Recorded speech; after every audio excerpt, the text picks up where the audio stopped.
Final part, 2,500 meters. So, like, I probably would have come up with this yesterday if I hadn't been tired out of my mind. But I think I finally got the hair color changing thing being tied to the dash as a symbolism thing.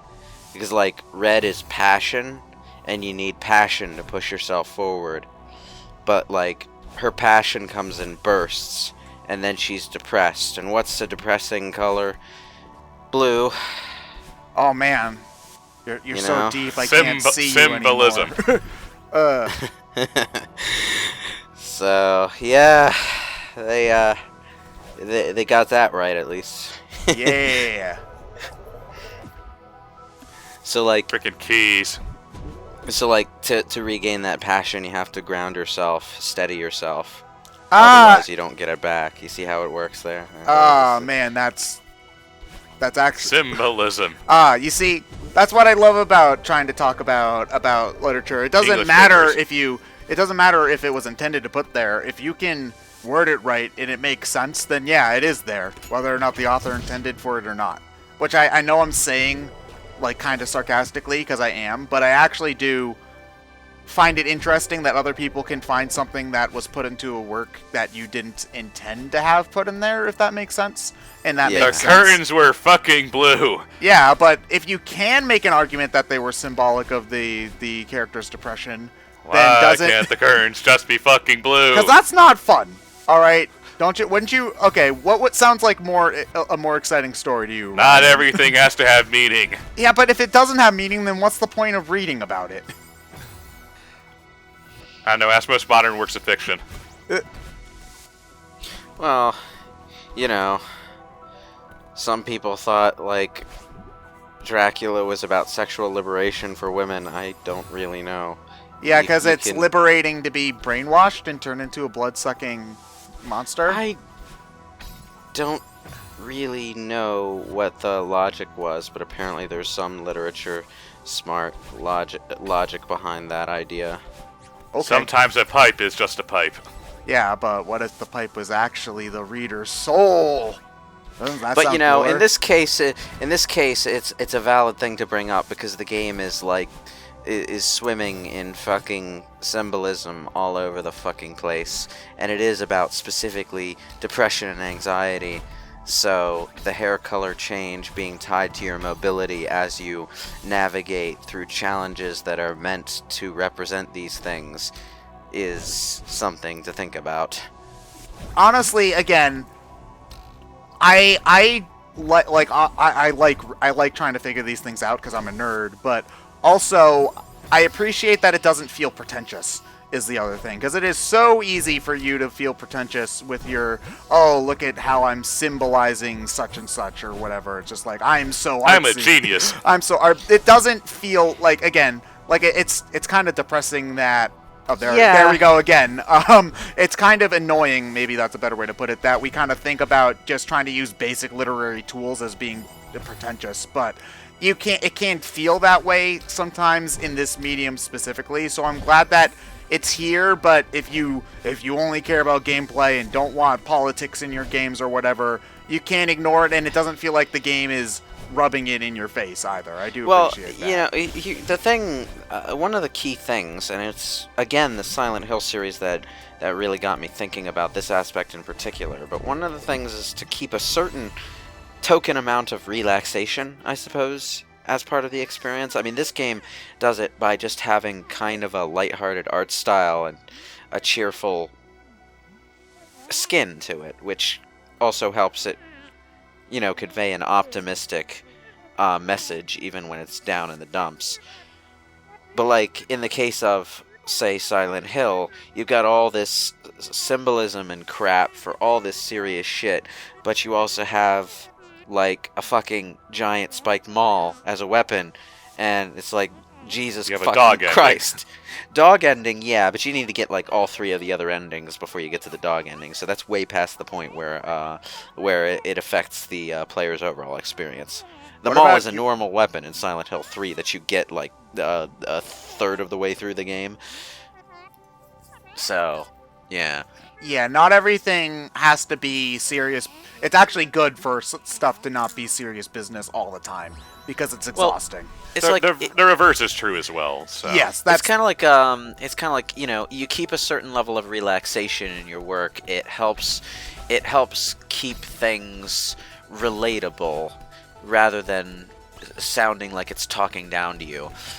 Another great example, not entirely unrelated to Silent Hill, Stephen King's writing style, where there's always this personable feeling to the way he describes things. So even if it's a really complicated thing, or a really serious story, or a really dark subject matter, it doesn't feel intimidating, you know? Even if it's scaring the daylights out of you. Saved it. so And yeah. That's basically how Stephen King was able to get me, a frickin' high school student, to read and enjoy a book that's basically about a woman being handcuffed to a bed for the entire time and having all kinds of psychological stuff happen. What book is that? Gerald's Game. Okay. Don't ask me why it was in my high school library. It doesn't seem like high school library material, but it was there. You see, I've kind of figured that when it comes to high schoolers, if they're reading anything, then they think that's good, so they don't really talk about whether or not like it's appropriate for that age group. The premise for this book is BDSM gets a little too real. The woman kicks her husband, and he breaks his neck, and she's stuck handcuffed to the bed. Oh, God. So yeah, like that. I don't know why I was just doing in my school library, but Okay. it was there, and I read it. Wow. Okay. Very weird. I need to read more books. Maybe not ones about BDSM where someone's trapped. Gerald's handcuffed to Game their actually bed. got a Netflix miniseries. Now that I think about it, it all ties together. It all repeats. I like this section too because again, this is all the same level, so it doesn't feel like this level is just a retread. The getting to the top of the mountain, it kind of has its own mechanics too, where you don't get a checkpoint at the end of every room. You get one every time you reach one of those flags. Up. Okay. Oh. You have to be really specific with your dashes to get up there. I remember that. Actually, Yeah, it's a smidge finicky. There's kind of a rhythm game there going on. If you lose the rhythm even a little bit, you might come up short before. Yeah, Like there. exactly. Yeah. This, when you get to, this is the part when you, in the B-sides, when you get to this point, where you're... It gives the new ability thing, and it's just like, yeah, you're expecting me to learn this on, like, the hardest settings. Yeah, so... That's where I kind of gave up. You see, I feel bad, because I really do...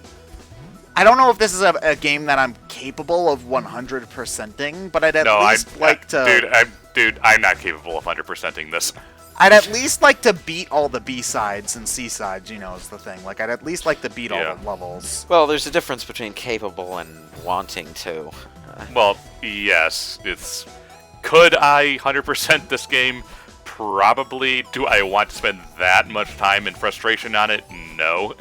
I'm the kind of person who likes to game for the most part at the baseline of whatever a game considers normal. Like, extra difficulties are great, but, you know, they don't hold my attention as well as the normal mode. I'd rather just go back and replay the normal mode at my leisure than... No, they're go entirely through a bunch of different challenge levels. modes. They're entirely different levels. Yeah, I is know, the but thing. they're levels specifically geared toward being a lot harder, and, you know, that's, for me, that's, like, it might be interesting, but I might be more inclined to just play through the normal game. Yeah, I would say base 100% in a sense is just do the normal game, but get all the strawberries and hearts and B-sides and stuff. Unfortunately, this is a common thing for almost all games, is that the normal difficulty and the normal levels are the things that are tested the most, because that's the stuff that most people are going to be experiencing. So that, generally speaking, has more polish put into it than extra stuff or other things. Yeah. A lot of the time. Ugh, don't even get me started on playing the upper difficulties in the Mass Effect series, where basically you die in 2/16 of a nanosecond, and the enemies become utter bullet sponges. I'm not a fan of most games where you're just expected to not get hit at all in order to get through the hardest difficulty. It's one thing if not getting hit is a skill thing. It's another thing if you have to go through a hailstorm of hit scan bullets just to get stuff done. Yeah, So- I'm not a fan of RPG hard modes usually because that means that you're just gonna be grinding more, which isn't really difficulty most of the time. So, yeah. Oh, I remember this one. I think you have to wall jump and then wall climb and then jump. It's a bit confusing. Yeah, you can't just go over it. Like this, yeah, because you have to use the extra height you get from the gust of wind to actually get there. And damn it! I'm pretty sure that there are situations, though, where you can just barely touch the flag and you die, but the game still saves your checkpoint anyway. So, that's always nice. But yeah, you're almost always going to be just barely having enough stamina in order to get that one. Man, how did anybody get to the top of this place before? Does everybody just have the ability to magically dash in the air when they come here? That's why I think it's something like the mountain gives you rather than Madeline's innate ability. What happens if you're bald, though? How do you know how many dashes you have left? There's also. Do you ever look at your own hair, Ted? When it's this long, yes. There's also the possibility that the exact nature of whatever it is you go through when you're traversing the mountain changes from person to person, which is another Silent Hill point. Not everything that you go through in Silent Hill is something that necessarily everyone who visits the place is going to be able to do. The game never hints that the mountain exactly is shifting per person. Well, no, it does. In the temple, Theo's seeing... That's the temple, though, and I'm talking about the mountain overall itself. Well, they were talking about how a lot of the mountain's weird crap comes from the temple, though, is also part of the thing. So, I mean, maybe. Who knows? Oh, God. Well, there's a practical reason to go for that kind of interpretation. It means they can make a sequel and have a ready-made excuse for having different levels in the same place. This mountain is a creature of chaos. It can take many incarnations. Are you sure? So can it be a volcano? I mean... Sure. Maybe one day the mountain will be on the moon. But there's trapped reason in the eclipse, at least. There's reason enough to think about it that way because a lot of the symbolism in these environments is very specific to Madeline. Yeah, yeah. I don't know if this isn't exactly the kind of game I see them making a sequel to necessarily, which is fine because I am a firm believer that not every game needs a sequel. But I am interested to see what this. This is a team that I'm going to keep my eye on now in the same way that I kind of I'm eyeing Yacht Club games after they finish Shovel Knight or whatever Way Forward is doing or whatever, because this team's earned my respect massively from this game because I loved it so much. Oh, those binoculars, that's another thing that I really like about this game, is that usually if an area is really big, they'll give you those binoculars there, so again, you're not flying blind, you can make a plan for how you're supposed to go through, which I'm a big fan of in platformers. I mean, there's something to be said about the split-second timing sort of thing, but in this kind of game where your movement's very meticulous, being able to plan out what you want to do is, I think, a really kind of key way to actually making it through without that happening. Yeah.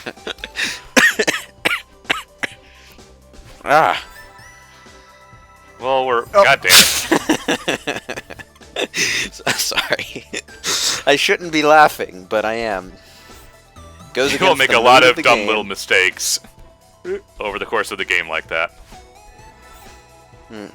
Yeah, the game does kind of, especially the difficulty with the feathers is just trying to be precise, because it's kind of purposefully a little loose feeling a lot of the time. Like there. Yeah, there, basically. Speaking of the air dash being symbolic to hair color and mood and all that, I think that does tie directly in with the feather too. Yeah, that's the feather being basically a short, extended burst of air dash. Yeah, because that's her coping skill, basically.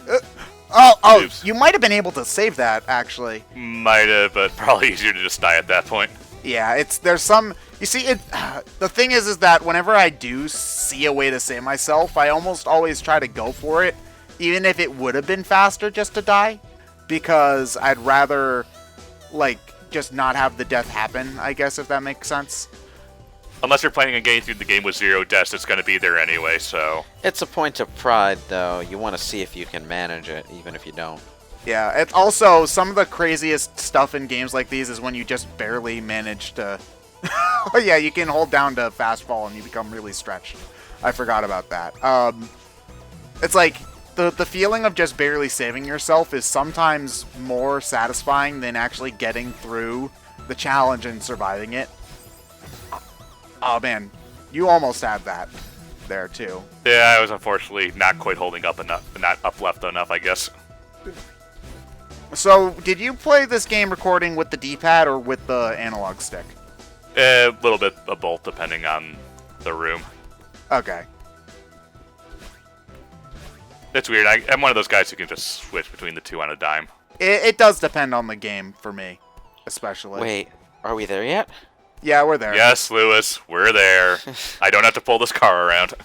You drove a car all the way up a mountain? That's impressive. We drove a boat up the mountain in Pokemon. That's a good point.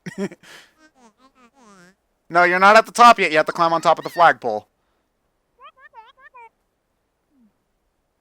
And then Nana and Papa just climb up the other side. A pterodactyl's just gonna kidnap her.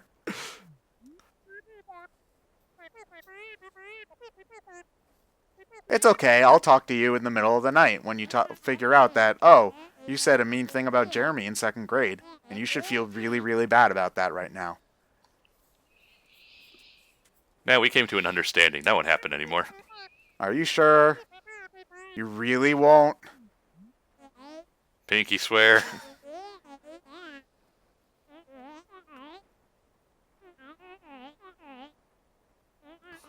Aww.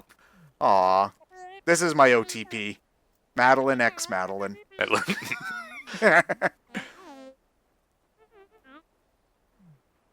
Don't believe in yourself, believe in the me that believes in you. You see, this is the non-meme-tastic actual moral of the story, though.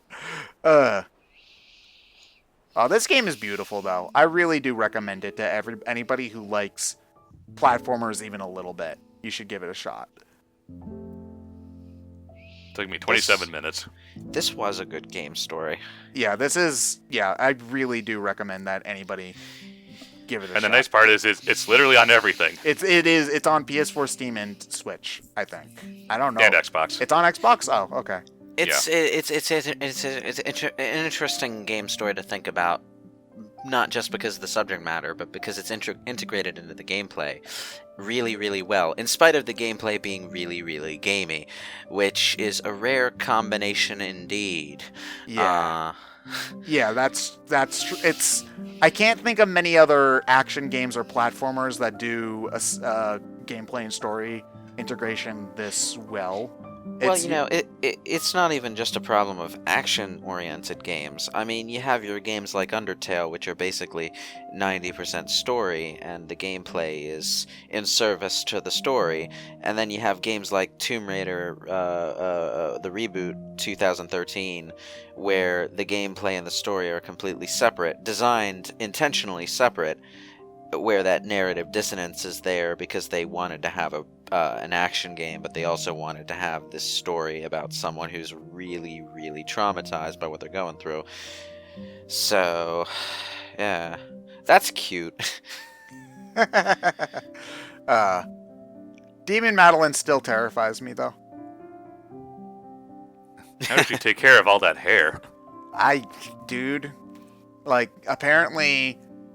All I do is shampoo it and condition it with a 2-in-1 shampoo, and apparently everybody I've talked to who also has long hair is like, dude, how do you keep your hair so nice? It's like, I just wash it every day.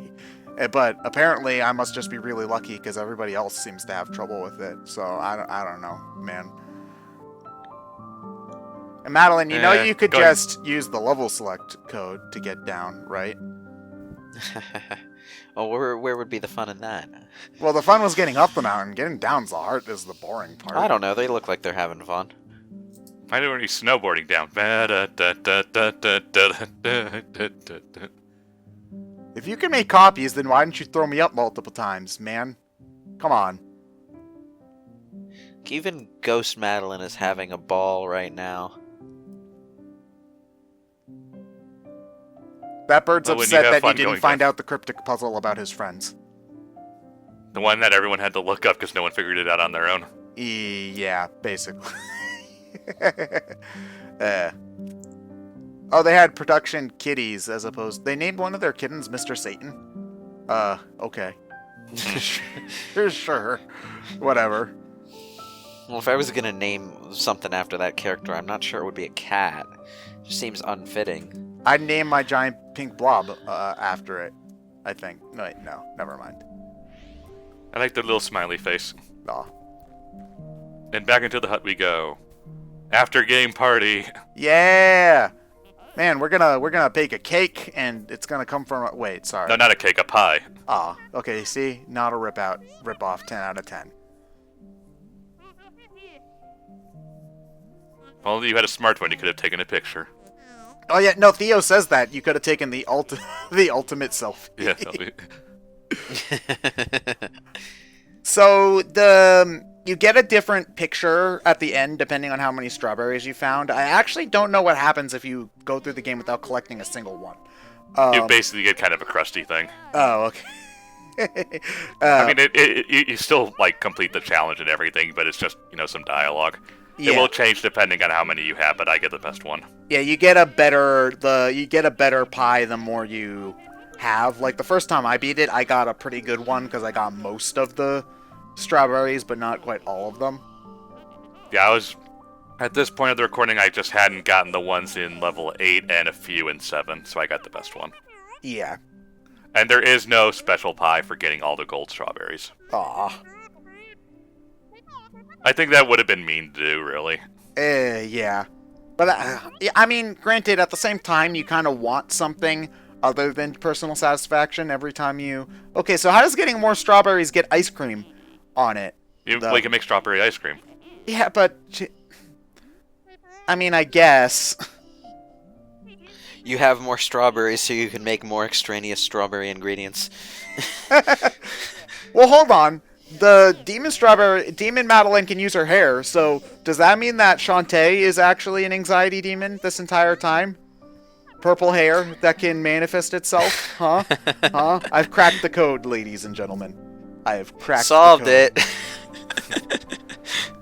I forget how high my death count was after I had beaten the main game. Actually, I have it. I took a screenshot, but I do not remember. But yeah, it'd take you too long to get it up anyway. That was a good game. I kind of wish I'd played it before this playthrough, though. I kind of underestimated how much I'd like it. Yeah, it is. It's worth a shot. You too can still go back and play it. It's definitely worth a shot, and even the B-sides I think are worth trying at the very least. They're hard as balls, and the later ones get kind of mean. But I think it's still worth checking them out to see if you want to go through with them. Basically, unfortunately, even though I do love platformers, I love them when they're at moderate challenge levels. Yeah, so you'll probably stick to the normal ones. Yeah, then. so you might want to stick to the normal playthrough in that case. Yeah, for the most part, I probably will. Yeah, but this was a B and fantastic. C for when I'm in a different mood. Yeah, but this was a fantastic game though. I really do recommend everybody pick it up.